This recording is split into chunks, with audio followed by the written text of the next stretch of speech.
Good evening, everyone, and welcome to the May Sweet Thursday on a Sweet Tuesday. And thank you for changing your schedules. Those of you who signed up and then had to recalibrate your schedules, we're happy to have you. And if you come in, Dorothy, maybe you can tell people there's some seats up in front here because we're going to have a full house. We have a wonderful evening planned.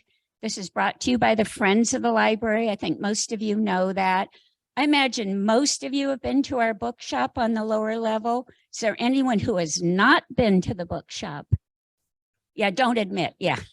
All right. Anyway, we, the Friends, raise money selling gently used books to support the collections and the programs here at the library. And we also put on these programs, Sweet Thursdays, Wow, Wonders of the World that Ellen Righteous back there runs, that are the museum programs. Anyway, we're thrilled to have you here.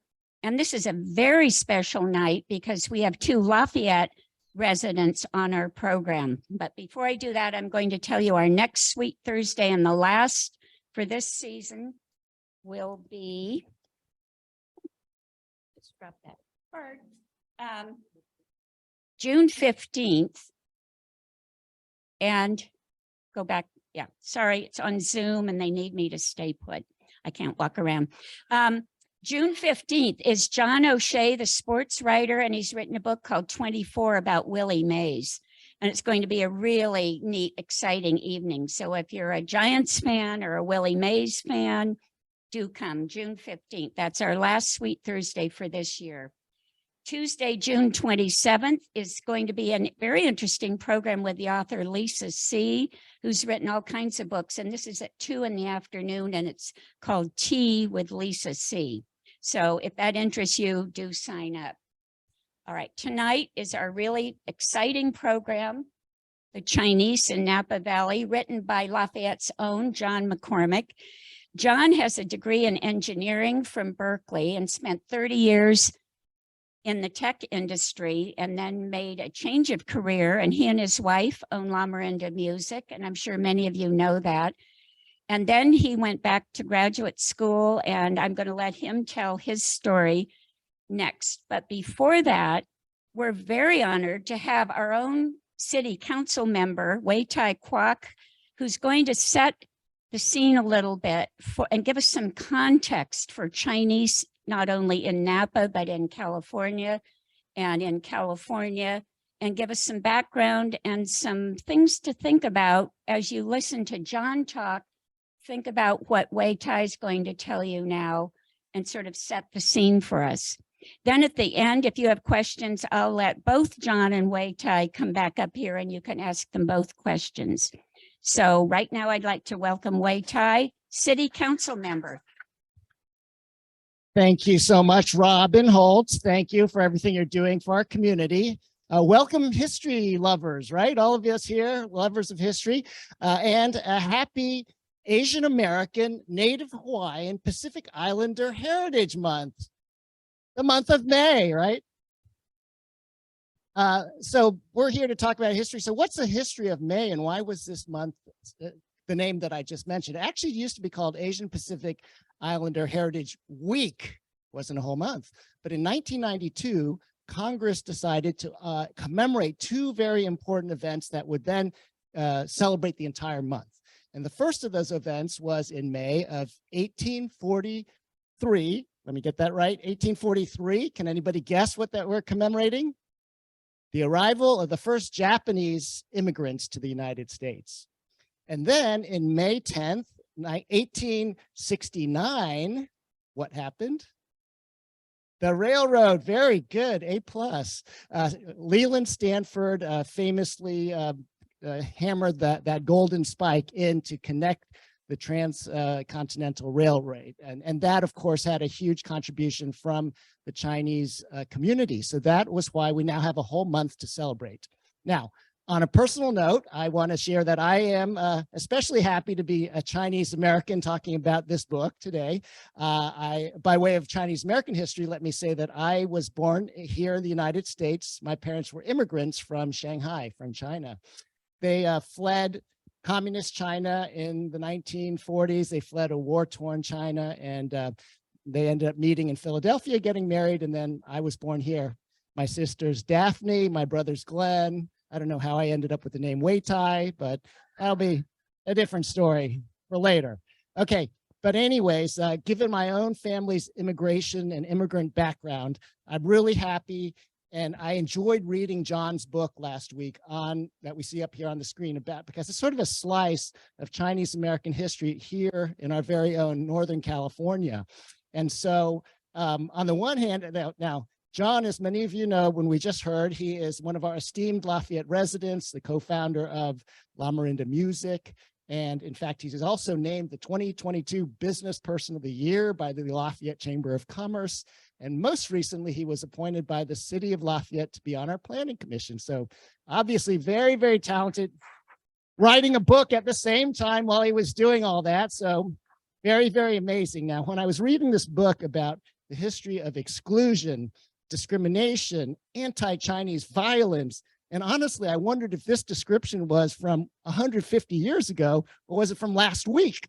You know, I said, wow, is this really, sadly, it seemed to me that history is repeating itself right now. And so I read his book with great interest. Really, the last decade of US-China relations have been more and more tense, and we have heard more about the Chinese virus, the China virus, the Kung flu, and we have heard about TikTok now, and there's just rising anti-Asian hate that has been happening over the last 3 years, especially violence against defenseless Asian seniors, even right here in the Bay Area. It really is discouraging and concerning to myself. You know, it's gotten so bad that Columbia University just released a survey of 6,500 Chinese Americans, the first of its kind of this broad scope, that concluded in April last month, racism against Chinese Americans continues to this day. While the overwhelming majority of Chinese Americans, like myself, see themselves as an accepted part of American society, culturally blended between American and Chinese traditions, they are also marginalized. They've experienced discrimination in their daily lives, with nearly 3 out of 4 Chinese Americans today having experienced racial discrimination in the past 12 months. Unbelievable numbers here. So anyways, I thank all of you for coming, for taking interest in today's topic, and to learn about California history. And I want to thank John here for creating this opportunity for us to talk about what we can learn from our history as a way, of course, to improve the way we address the future. So with that, John, will you please come up? Thank you.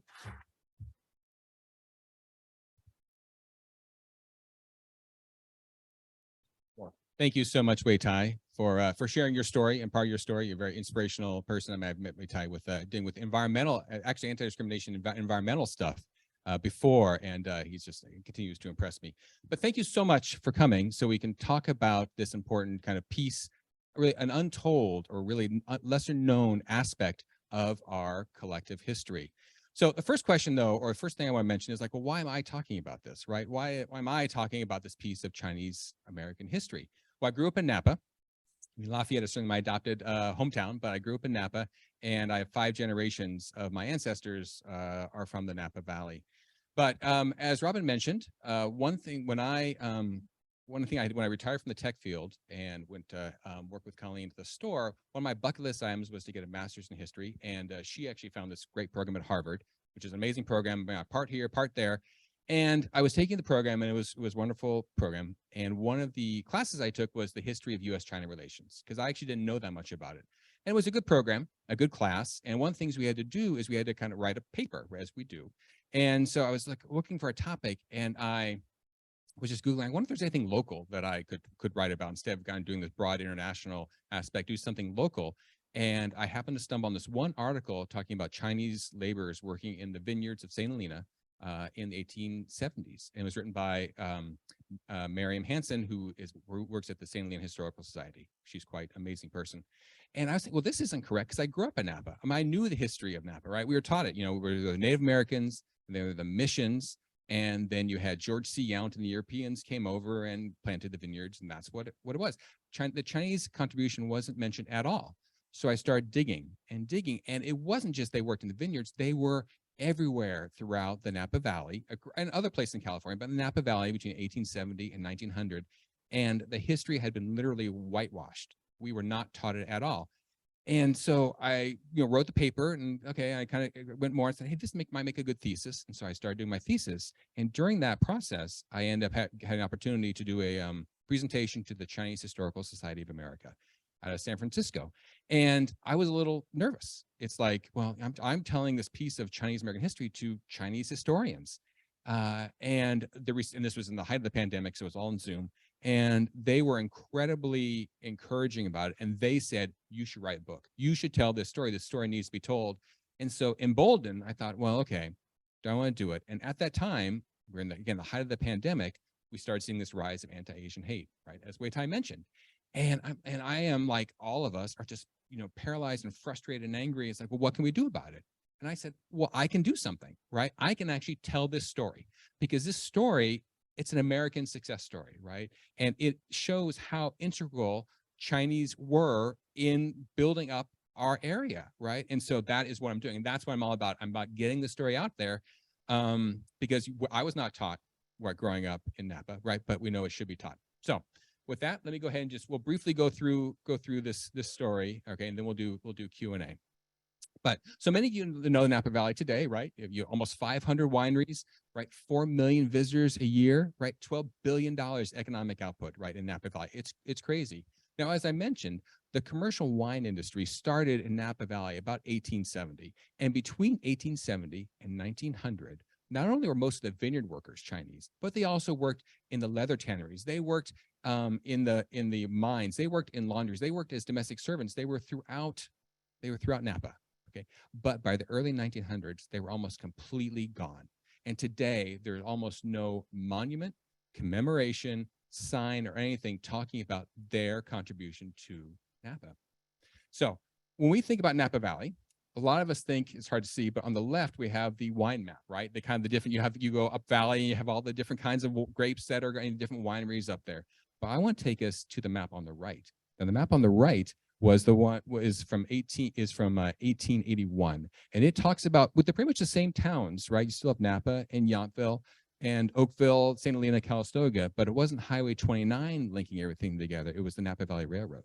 Okay, so this is where we are. And if you look in the far upper, if you see in the upper top, they talk about Calistoga, and they talk about the Calistoga mines, which will be very important. Now, one of the challenges in telling the story, and one of the reasons why it was so easy to sweep it under the rug, is we actually have no written records from the Chinese themselves.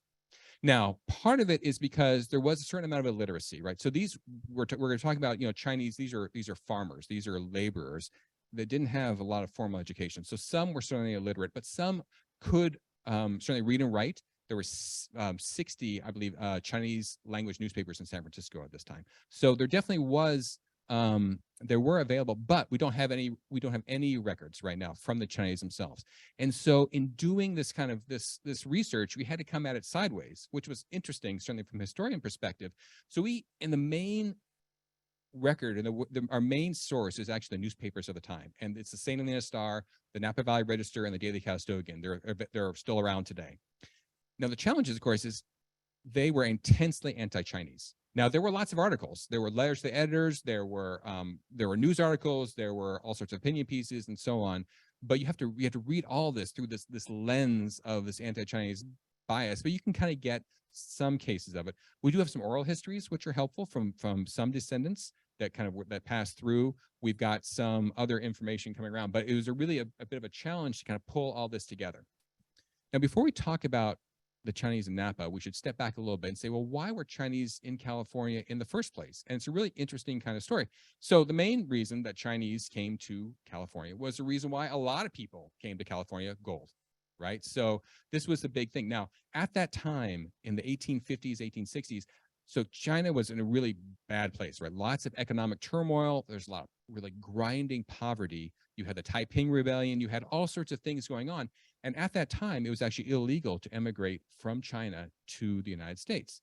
However, if you remember your high school history at all, there was a thing called the Opium Wars, right? Which was the British had kind of, very horrible things. But the end result was that they effectively owned and controlled the port around Canton. And if the Chinese could make it to that port, they could hop on a ship and go and emigrate to try and make a better life or make money to send back home.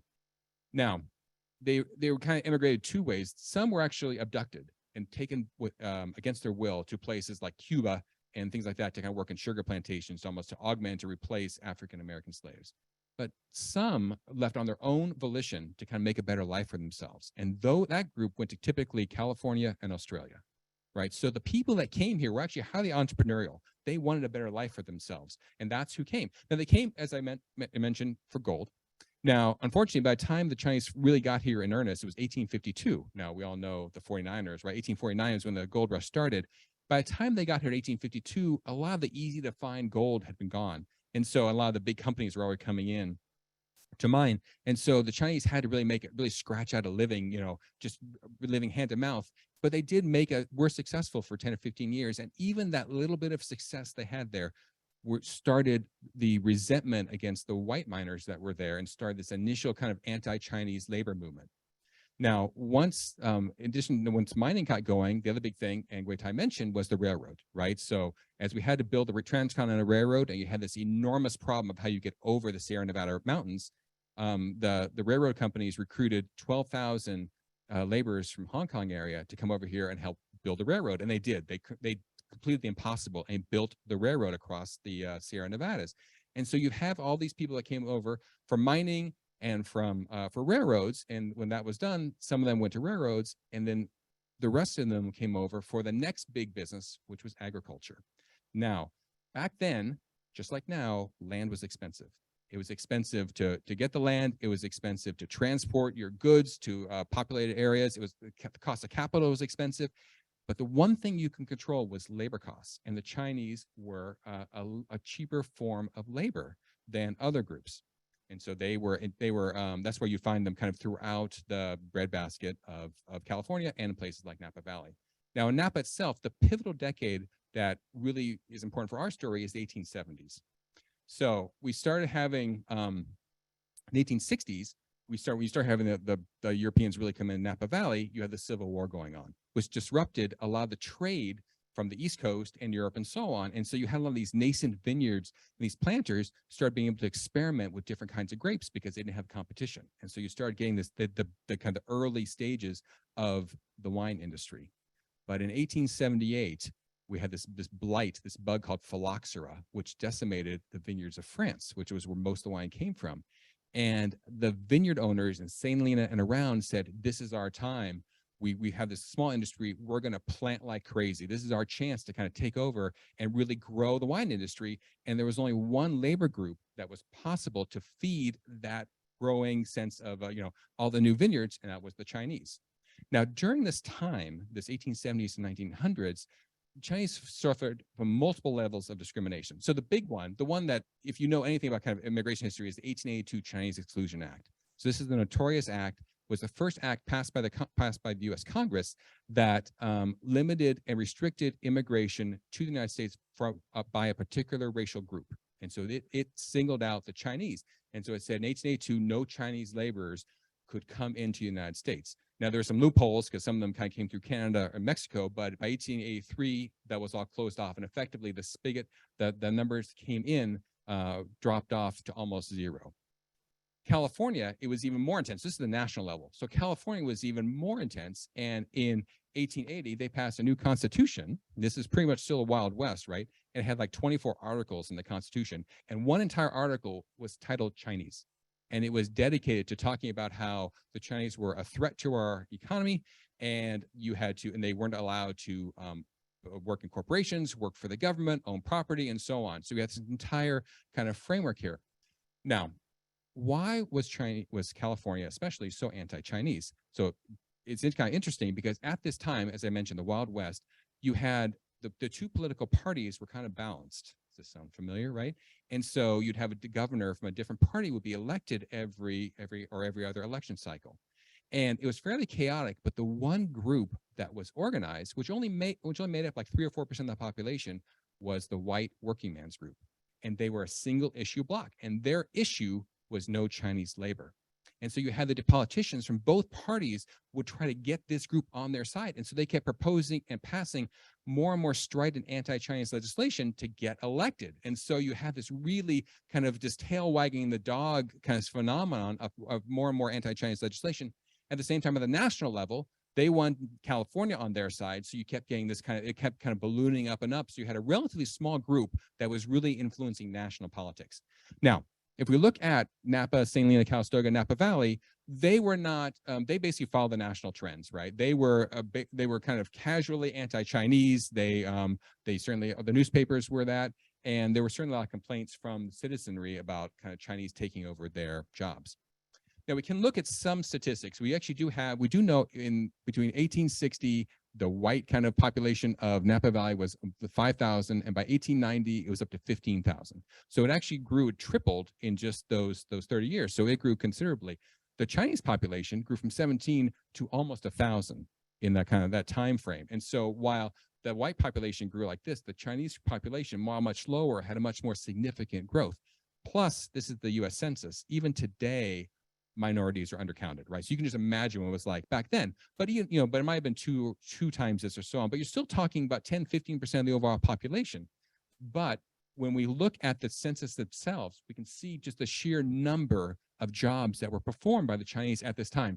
Laborers, which was a very generic, of course, term that can mean anything, but also cooks working in railroads and the tanneries as domestic servants and so on. They were integral to the entire part of the economy.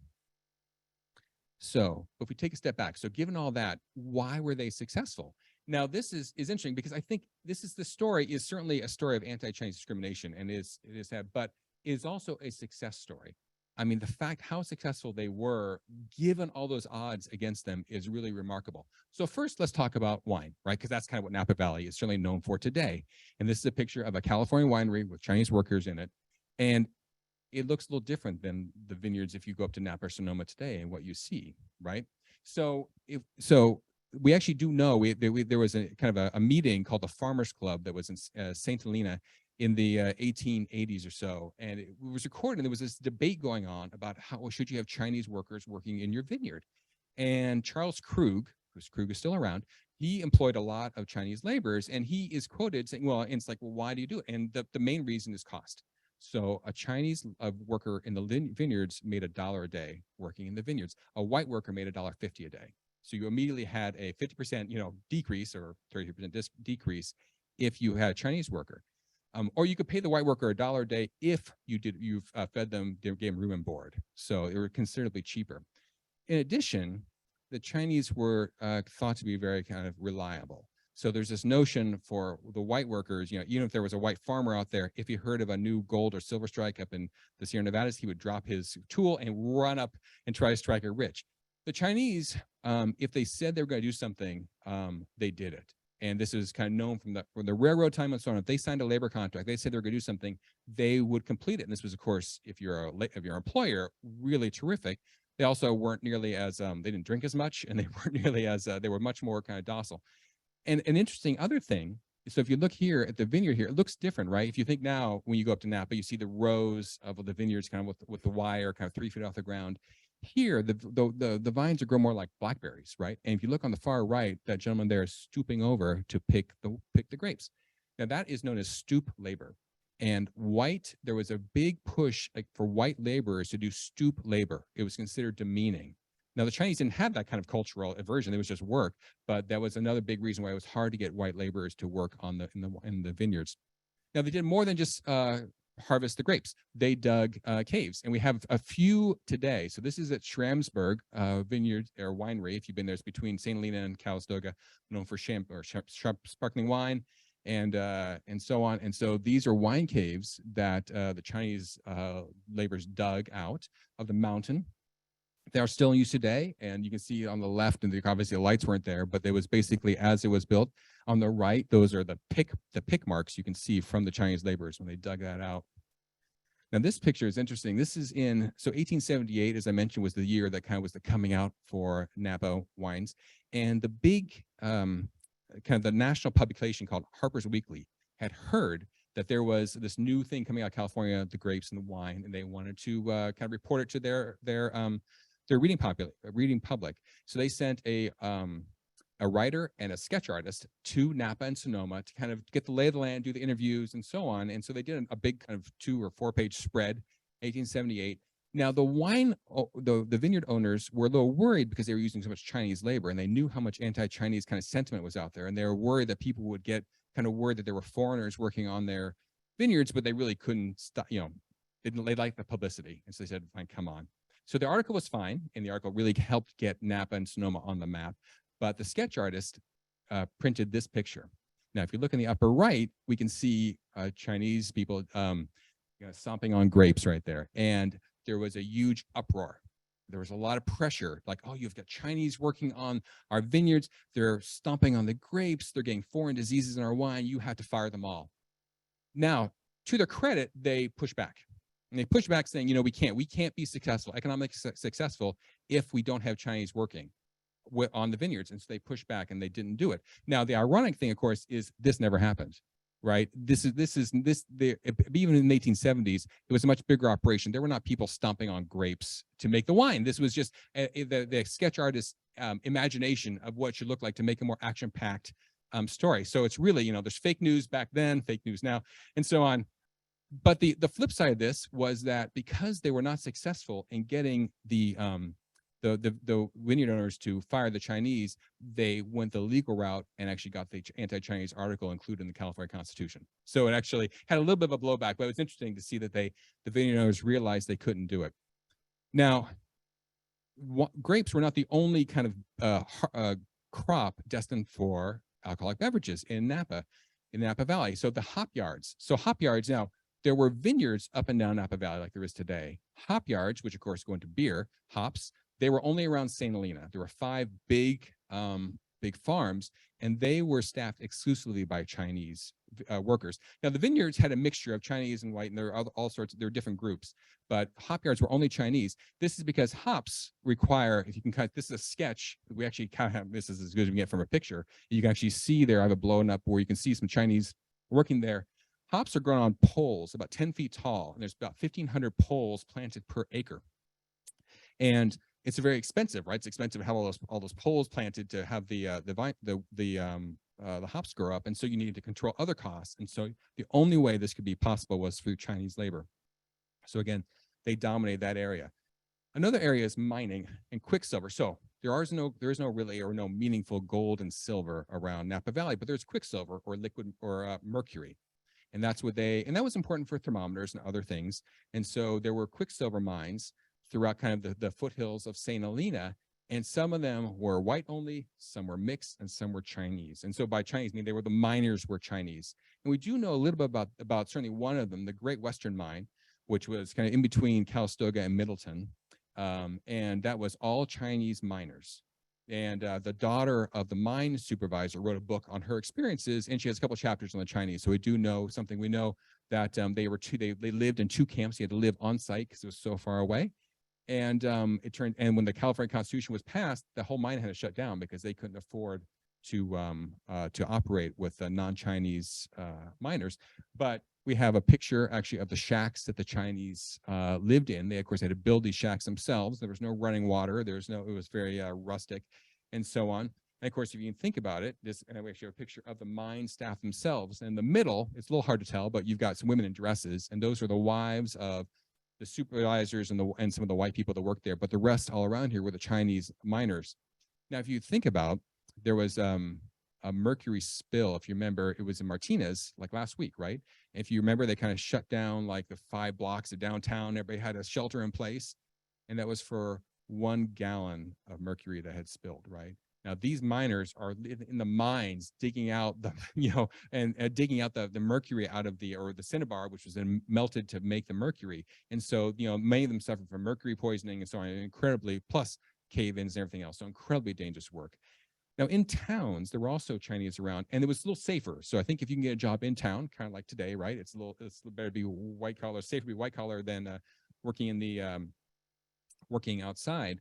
But they were very prevalent in domestic sphere, as a house servant. And they were all called China boys, is what they were called. Doesn't matter if they were 13 years old or they were 50. They were called China boys, and they were servants, and they were highly sought after. So there's kind of the story, usually if you have a servant, the typical one you'd have is like an Irish girl, like an Irish teenager. And they were, they usually came over, they wanted to get married. They were kind of disrespectful. There was a lot of hassle for usually the woman who ran the household. If you had a Chinese servant, they were very compliant. They were just there just to get the job done, and they were quick learners, and they were really highly sought after. And we do know about this one, Ah Hing. Now he was a cook for the Lyman household. The Lymans owned a small farm just north of St. Helena, and he was the cook and almost like a general manager. We have letters that the son of the Lyman household wrote talking about Ah Hing, how he was the cook, but he also made sure that the boys got their homework done on time. When there were, he did, as I mentioned, all the cooking. When other Chinese would come in to tend the gardens, he supervised them. He was a fairly harsh taskmaster. He took his responsibilities very, very seriously. And the boys talk about when he would occasionally go back to China, back and forth to visit his family, and they would have like a substitute teacher, a substitute person to take care of them, and they were always very happy when Ah Hing went back to China because he was so much the substitute was always so much easier on them. They were also very big in leather and tannery. So if you've ever heard of the word term Napa leather, N-A-P-P-A leather, and a lot of times if you ever get like a European sports car or a luxury car, they'll have Napa leather. Well, that's named after the town of Napa. And Napa was actually more famous for leather work than grapes back in the 1870s, 1880s. And that whole thing was trademarked at Sawyer Tannery. And Sawyer Tannery was built with one white worker and 4 Chinese workers, and kind of grew from there. It was on the Napa River. We have the kind of sketch of that. And they would not have been there at all. And they had a whole dormitory built to house all the Chinese that were living on site to work in the leatherworking. Now, unfortunately, when they had this significant rise of anti-Chinese sentiment around 1886, they were the first company to fire all their Chinese workers. So they didn't, unfortunately, even though they were built on the backs of the Chinese, they didn't really stand by them. Now, laundry. So there's this trope about Chinese laundries, but it was true that the Chinese owned a lot of laundries everywhere, and the Napa Valley was no different in Napa, St. Helena, and Calistoga. And this was a problem, right? Because, well, if you think about how hard it would be to do laundry if you didn't have a washing machine, right? So if you could at all afford it, you would send your clothing out to a laundry, and a Chinese laundry. And they couldn't, they were all dominated by Chinese, and the Chamber of Commerce or the city fathers hated the fact that Chinese dominated the laundry industry. Now, it was interesting. They didn't really think that white men should run the laundry, but they thought white women should. So it was considered kind of like, it was like, because it was in the domestic sphere. And so if it was like it was an okay thing for a woman to do, but you would see ads like in the paper, like up here where it says white laundry. And it's not because they got your laundry white. It was because it was owned by a white person. And its claim to fame was, we were prepared to do laundry work without the aid of Chinese and guaranteed satisfaction. So that was their entire thing. It's like, oh, well, you bring your laundry to us because we don't employ Chinese. Now, I got this article, I think it was 1881 or 82, this ad. In the same issue of the paper, we had this article here which talks about the Napa White Laundry couldn't hold out longer and close because they couldn't compete with the Chinese laundry, which is great. Now, so the city fathers, though, got upset, and they passed an ordinance which said that basically Chinese could not own laundries, and they're a nuisance, and it was illegal. And Sam Key, who's a Chinese gentleman, he owned a laundry. He had 5 workers working for him, and he kept going with his laundry, and he was arrested and thrown in jail. And he posted $100 bail. He got out, and he worked with a lawyer named Riordan, and Riordan's very famous in San Francisco kind of circles. And they challenged the Napa ordinance and got it overturned. And that case was cited in 22 other cases around the country to turn over and overturn anti-Chinese legislation. So he was able to keep going. And in fact, this picture of Sam Key Laundry is from 1972. So the business lasted quite a while. Now, the core of the Chinese life and kind of important is Chinese stores. So most everything we've talked about now is the Chinese kind of laboring class, and the laborers were the ones that were prevented from coming in by the 1882 Exclusion Act. The merchants were at a little bit higher level, and they were actually allowed to bring their families over, and they had a little bit higher status, and they ran China stores. And so this is a picture we have in Napa's Chinatown of the La Hing store. and you can see some Chinese gentlemen in front of it. And so, but this is not, it's a grocery store, but it's kind of a pharmacy, but it's also a post office, it's a bank, it's an employment agency. It was really the center of Chinese kind of culture. And it was the owners of the China stores in Napa, St. Helena, Calistoga, and so on were really kind of the leading citizens within the Chinese community. So we did talk about, they had some successes, right? So the Chinese, again, even despite this incredible discrimination, right? They had legal successes. They were able to get the laundry ordinance overturned. When as I mentioned, the California Constitution was passed and the Great Western Mine had to shut down, there was another mine called the Sulphur Springs Mine, which also had to shut down because they employed so many Chinese laborers, and there was also in the Napa Valley. They went to court to challenging that, and they got the California Constitution, that article, overturned because they said it was unfair to say that a Chinese person couldn't work for a California corporation. So it was interesting. So again, Napa was helped kind of change the direction of the state. Now, economically, the power of the Chinese in Napa Valley peaked at about 1886, 1887. So it's not surprising, right? So we had the Chinese Exclusion Act, 1882, which stopped the flow of Chinese immigration, of laborers, but the demand kept rising, right? You had more plantings, all this kind of stuff. And what happens when demand goes up and supply is flat? Well, prices go up, right? And so the Chinese actually went on strike. So they got together and they went on strike, and they got a raise from at that point $1.25 a day to $1.50 a day. So they weren't really so compliant after all, right? They recognized their economic power, and the hop yard workers saw that, and they went on strike and got a raise to $1.25 a day. So it actually shows really a remarkable amount of coordination across multiple farms and multiple industries to get their understand that their power. So culturally, though, what was going on is it was really centered around Chinatowns. So there were Chinatowns in Napa, St. Helena, and Calistoga. Now, they're not there today. They've all been completely destroyed, which is why they were able to kind of forget this whole part of the history. But they were there, and we actually do have something. We actually can hear from the Chinese themselves. So we have so Chinese New Year's it's a big deal now. It's a big deal then.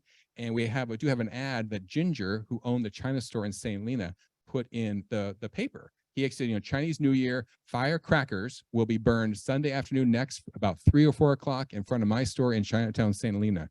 The public generally are invited to be present. And so this actually gave, New Year's was a way that really kind of helped integrate the rest of the community in with the Chinese community. So as I mentioned, the Chinatown was pretty as much a self-contained communities there. They had stores, they had other businesses, opium dens, they had some houses and so on. Now, they couldn't actually own property. Now, it's unclear legally whether they could or not, but just economically and politically could not. There's no white landowner that would sell to a Chinese person. And so the way that the Chinatowns worked is they tend to have large sections of land that were owned by a white landowner, and then the Chinese would actually lease the land, lease the buildings, or build, either lease the land and build a building, or lease the buildings themselves, and do that.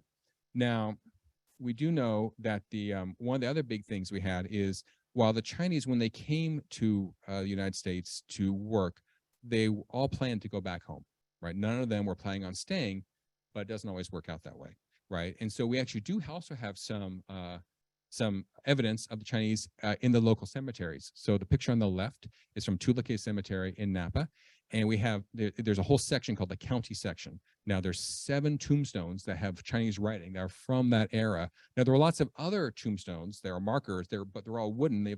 Most have disintegrated by this point, and so they don't really know who all is buried there.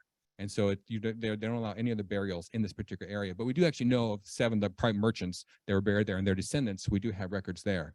St. Helena, the public cemetery, which is a gorgeous place to go if you have a chance, they had an area of the cemetery called Chinese Potter's Field, and that's where the Chinese were buried. Now, Potter's Field normally means an area of a cemetery that's for indigent people, but in this case, it was really no matter what your economic status was, if you were Chinese, you went there. And they had very small markers, not named, and unfortunately, in the 1930s, they had a giant, they had a flood that went down Sulphur Creek right next to the cemetery and washed away about half the bodies. So they also don't know who's buried there. So they're there. And some were disinterred before the flood and gone back to China, but most are still there. Now, briefly, just thinking about religion, because religion is an important part of most people's lives, certainly back then, and the Chinese were no exception. They were all Taoists. Now the big thing was a temple. And if you can have a temple in your Chinatown, that kind of showed that you really made it, that you were kind of a significant community. And there were temples in the Napa and St. Helena Chinatowns. Now, they were funded by the Chinese Freemasons. So the Freemasons is interesting. This was really the support system of the Chinese workers at the time.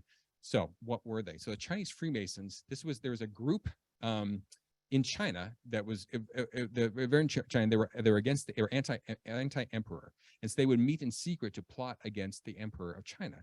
When all the Chinese workers came over to the United States, this group kind of followed along because a lot of them were part of this group, and they would continue to meet in secret to plot against the emperor.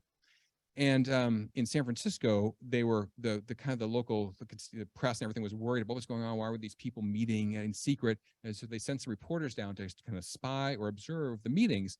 And it turns out they're just talking about the Emperor of China, right? So it didn't really matter to anybody in San Francisco. So they reported back out and they said, you know, this group is very benign. They're just doing this thing about the emperor. They're a fraternal group like the Freemasons.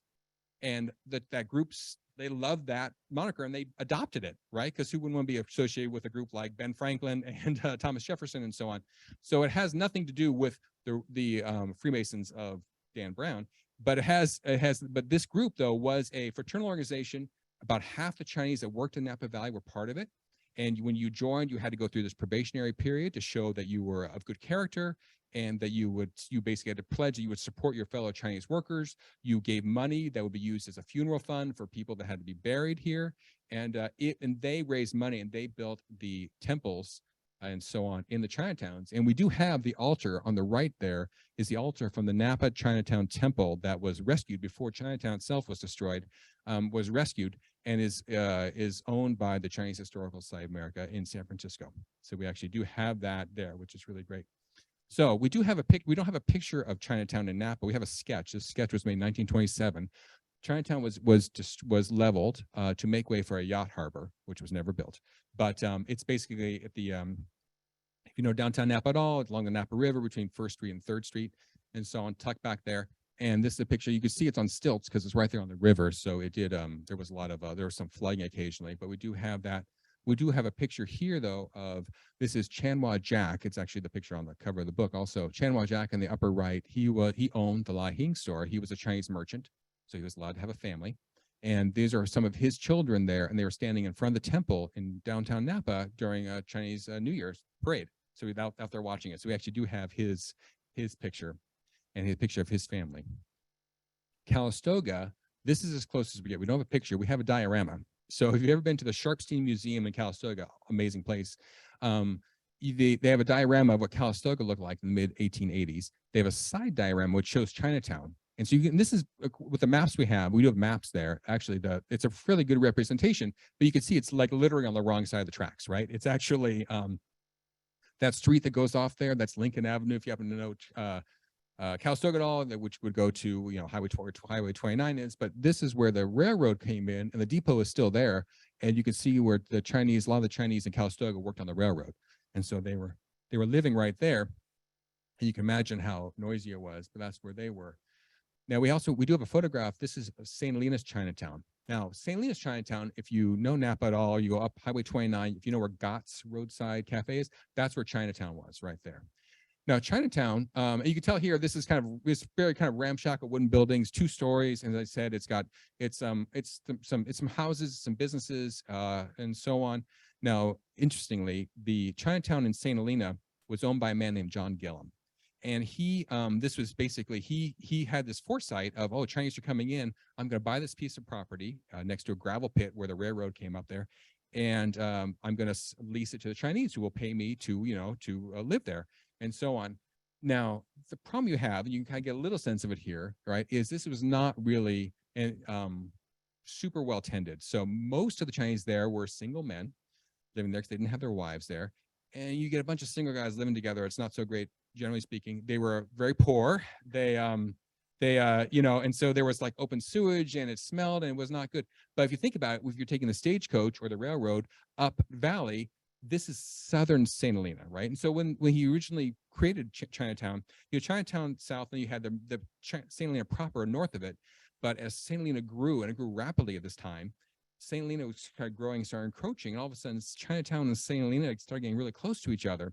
And the city fathers of St. Helena hated Chinatown. All the citizens did, because it's what people saw when they went up Valley. And this is not really what you want to have people see when you are visiting town, right? It's this kind of like fairly dilapidated, smelly area here. So there's a big push for John Gillum to close down Chinatown, to basically kick all the Chinese out and close it down because it's an eyesore. Well, John Gillum was pushing back and saying, well, hey, this is a large part of my net worth. And in fact, you should be thanking me because the Chinese are living here and not in town like they were in Napa. Napa was much more integrated, had Chinese living in other places, but St. Helena, everybody was here. So in 1886, which I mentioned was kind of like when the anti-Chinese sentiment got pretty hot, a group of anti-Chinese groups got together and they pooled their money and purchased Chinatown from John Gillum. Even though the Chinese six companies of San Francisco offered him more money, he still sold it to this group. And there was this article in the St. Helena Star at the same day, like, hallelujah, right? The Chinese are going to be gone here. But John Gillum, when the Chinese had leased the buildings and the land from John Gillum, he had signed leases, right? He had made leases with them. Some of them had expiration dates in the future. Some had no expiration dates at all. So they took the Chinese residents of Chinatown, took this new owners to court and battled them for 20 years to not to be evicted. And during that time, they didn't pay rent. So I think they did all right on that particular thing, which was kind of nice. But regardless, so they had some successes, but there really certainly was a stronger and stronger anti-Chinese push. You don't have to read this, of course, but if you look at the newspaper articles from like 1874 to 1885, you start seeing this where in 1870s, like, oh, we have this new group coming in. They're doing some things. We're not sure if we like it. And then we get all the way to 1885, and it's like the Chinese must go. They're taking our jobs. They are, they're destroying our economy. They're sending their money back to China, because that's really what they were doing when they would come over from China to United States. The goal was to send money back home, and they eventually returned home. And so this was a big push. But the economic argument was having a hard time holding water because there's so many jobs that need to be done, and the Chinese are the only ones that were doing it. So there was a parallel path around morality. So, and it's true. I mean, this to be honest, there was, as I mentioned, opium dens were prevalent in Chinatowns. Opium was kind of the drug of choice, much like you had saloons and bars going on for the Europeans. Opium was available in almost any pharmaceutical you would buy at that time, but it didn't matter, right? Because opium dens that was the Chinese drug of choice. So that was a bad thing. There's also gambling. Gambling was a popular pastime of Chinese peasants, and so there were gambling halls. And so the city governments in Napa and St. Helena would frequently pass anti-opium and anti-gambling laws. And then they would send the sheriffs in to kind of roust these groups, and they would always, arrest all the Chinese and leave all the white people that were there, right? And so even the Napa Register, which was very anti-Chinese, eventually had an editorial that said, if you're going to pass a law, you actually have to apply it to everybody. You can't just arrest the Chinese. I mean, it was clearly anti-Chinese laws, but it was, even for the Register, it was a bit too much. But regardless through all this, by 1900, most of the Chinese are gone. And they're gone because demographics is an incredibly powerful force, right? And if you stopped all the laborers from coming in 1882, you basically, and you wait another 18 years, a lot of laborers are old, and they've either gone back to China or died, or maybe moved to Chinatown in St. Helena or Napa. And the other thing is there really are no there's no younger generation. So that we all know, or not all, but many people know about the 1882 Chinese Exclusion Act. That's the big one. There was an act passed in 1875 called the Page Act that was really interesting. It was targeted against Chinese women. So it was targeted ostensibly to stop prostitutes from coming in, but it really was targeted and really made sure that no Chinese women would come in. And this was a intentional plan from the United States government, because they realized, well, they really couldn't stop the Chinese from coming in, and we need the Chinese to do the work, but we don't want the families to come in. Because the families come in, then they're going to settle, and we're going to have generations. And so we won't let the women come in. We'll let the men come in. They can do the work, but then they must go home. And so that's what happened. And so you had this, so the merchants were able to come in. They were able to bring their families, right? We saw Chanwha Jack's family there, but it was very rare. That's a very small percentage. And so by 1900, a lot of the laborers that come in had died or had moved away, right? Which is why there were no Chinese left, right? Because they had no second and third generation. And right now, we don't even know of any, there's no descendant of the laboring class in there living in Napa Valley today, as far as we know. They're all gone. Now, the other thing we had is we had the rise of replacement labor forces, right? So the Italians primarily were the ones that came in. Now, the Italians were certainly not, they were discriminated against in their own right, nothing like the Chinese, but they were certainly very low on the totem pole. And so they came in and took a lot of the lower paying jobs the Chinese were doing. And at this time, we had a couple things happen. So this phylloxera blight that happened in Europe in 1878 came and kind of decimated all the vineyards around Napa Valley around 1900. So they had to kind of replant all the vineyards.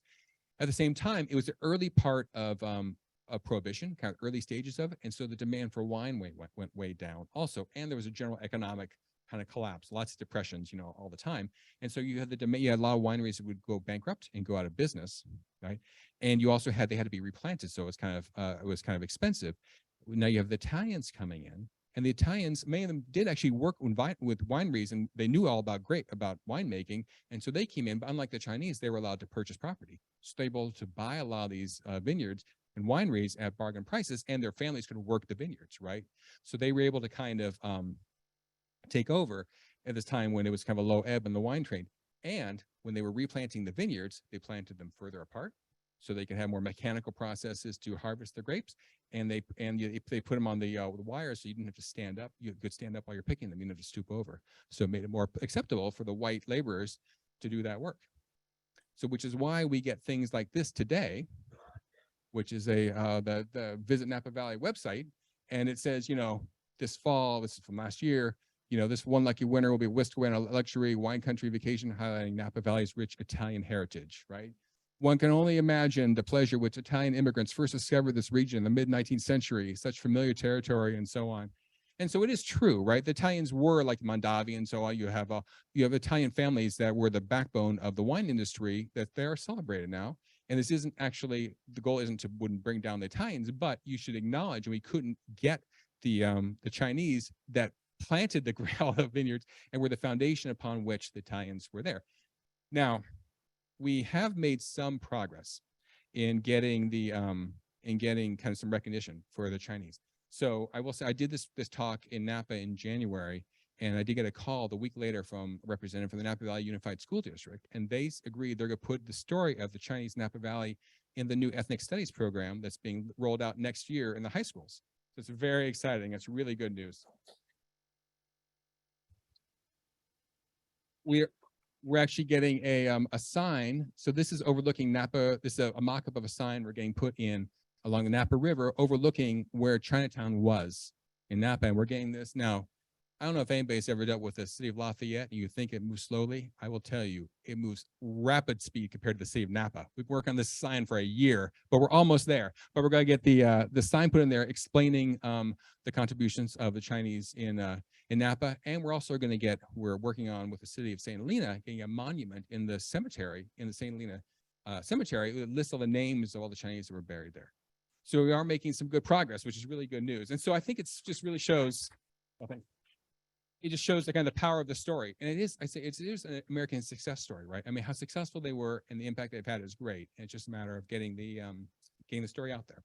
So anyway, that's the story. So thank you very much for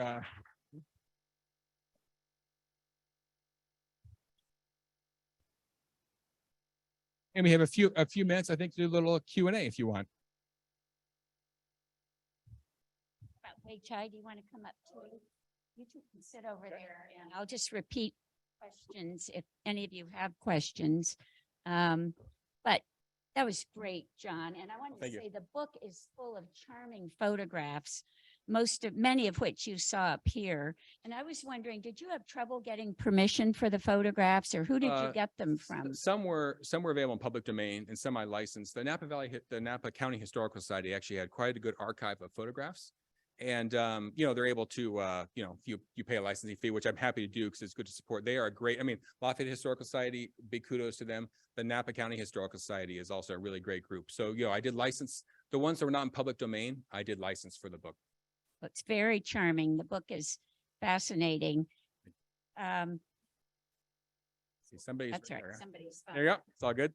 So I had a whole lot of topics I was going to cover with you, and you copied them all, covered them all. But one thing, I just want one little point of fact. One of the things about the Chinese people who came was they drank tea and they boiled their water. And there's some thought that they were healthier than the other workers because they were drinking boiled water with tea. And their diet was healthier. So they were better workers because they were in better shape and they were healthier. And again, they were drinking healthy water. That's I right. Love that. Yeah, fact. no, it's a nice little, that was true actually, not only in Napa Valley, but kind of throughout there. It was interesting. Yeah, they had a much healthier, the white workers were all drinking, liquor or water from just Yeah. the well or, and, meats and so on. So no, the Chinese diet. And in fact, the Chinese, they really didn't like American cuisine at all. They drank rice wine, not grape wine. And so grape-based wine. And so these Chinese stores that we talked about actually stocked a lot of the food that from China that they purchase. And it's a lot of fruits, like vegetables, fish, and so on. So it's actually a much healthier diet. Okay. And my parents drink boiled water all the time too. So tradition continues. So how about questions from the audience? Questions for either? Oh, yes, Ellen.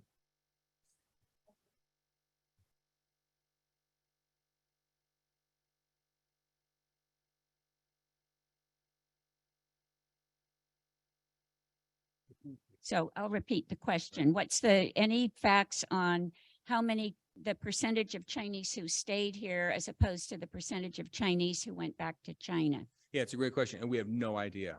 I will say we don't know. We have, we know in like St. Helena Cemetery had about 65 graves. So we know there were 65 graves there. Like the county area, county of the Napa Cemetery is probably about the same. So most did not die, right? These are young men mostly. And so I think they went back. If they could go back to China at all, they did. That was definitely the goal. It was hard to keep, they weren't paid very much.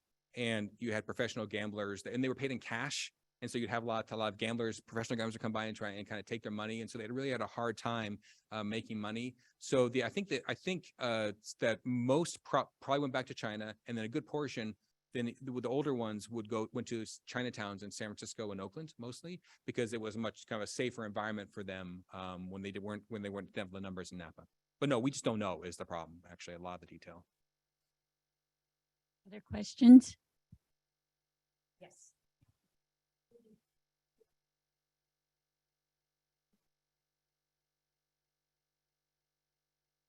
Yeah, that's a good. They come men first or come as a family? Right. So for the very few that had families, the merchants, Kathy Merchant, they the man would come first. They would kind of get settled and then they would go back and bring their families over. And so that was kind of we do have some stories of some Chinese merchants that would come over and they would go back to China for like a decade and then bring their whole families back. So that was the key thing. With the Chinese Exclusion Act, with the laborers, you pretty much, if you were a laborer, it was really hard. Once you went back to China, you couldn't come back again. So it was kind of a one-time thing for some of them, unless you had this card, which could be, it was tough. But no, it was a lot of times you'd want to make sure you had a foundation before going back. I also read in your book that the men who came were very entrepreneurial.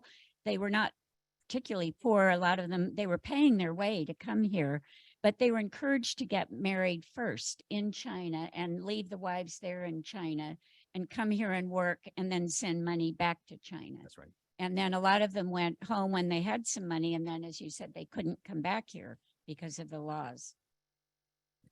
Yes.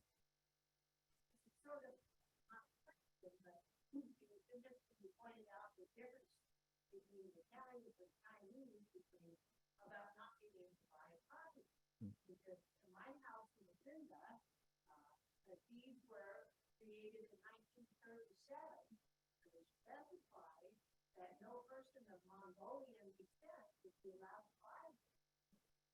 Right. I think, yeah. Yes, the question about kind of still having the anti-Chinese logic. And I think it's important to realize that the Chinese Exclusion Act that we talked about in 1882 was not rescinded partially in 1946 and then fully in like 1962. I mean, it took the war to kind of like really break through, but it wasn't fully repealed, I think, till the 60s. So it was really incredible how long that lasted. Yes.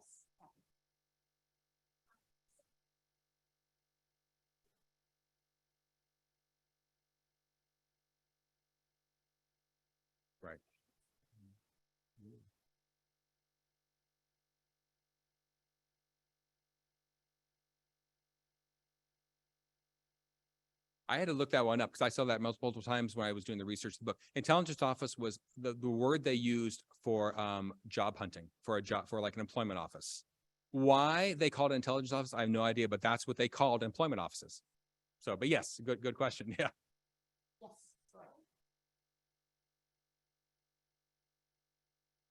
Yes. Yes.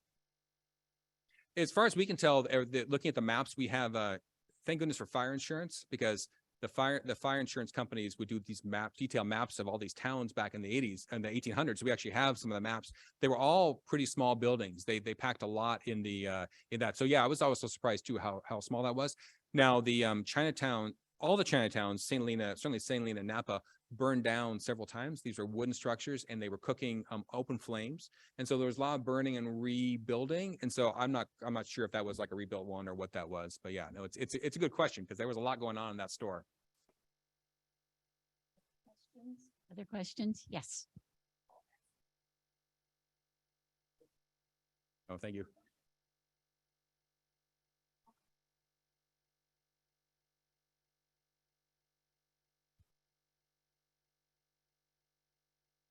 Yeah, the railroad. So it's interesting. There's a whole aspect. Presumably, I mean, you just gotta get a stagecoach, whatever railroad.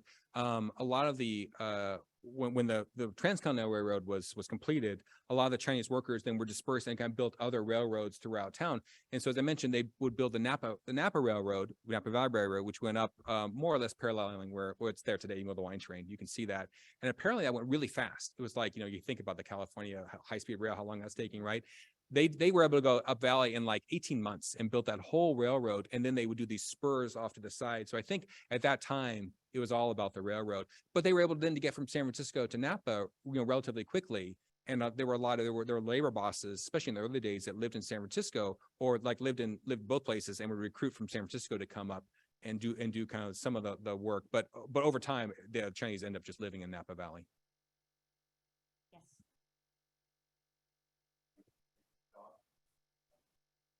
That's a good question. Now on the census record we saw, we had one Chinese person actually represent themselves as a doctor. They actually said they were a doctor. But no, I think I think there was just a lot of folklore, a lot of I don't know what they did for medical. They were never talking about any sort of doctor's offices or something like that. I mean, there was, when we do have in the St. Helena Cemetery, Napa Cemetery, unfortunately records are not good. The St. Helena Cemetery, we have cause of death listed for all the 65 Chinese who were there. And it's interesting, and they died from the same things people die from today, right? It was like, you know, yeah, somebody had to diagnose them. So I don't know if they went to I do not know if they went to the standard doctors of everybody else, or if they kind of somehow kind of served themselves. I don't know. It's a good question. Yes.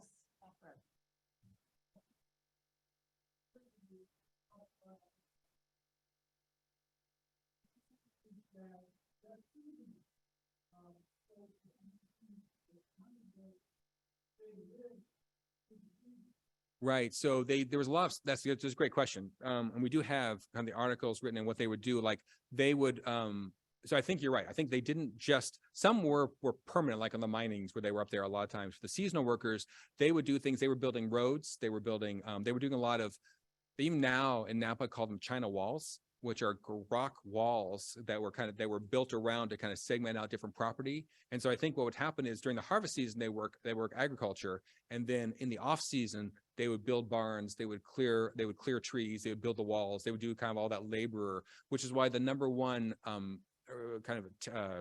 employment type was called laborer, which was basically labor I interpret as being you worked in the fields during harvest time, and then you worked on the in the farmlands the rest of the time. But yeah, that's a good question, because you're right. Harvest takes like 3 weeks out of the year. Planting takes like 2 weeks out of the year, and the rest of the time you're just tending. And you don't need that many people. Yes. You. Lynn.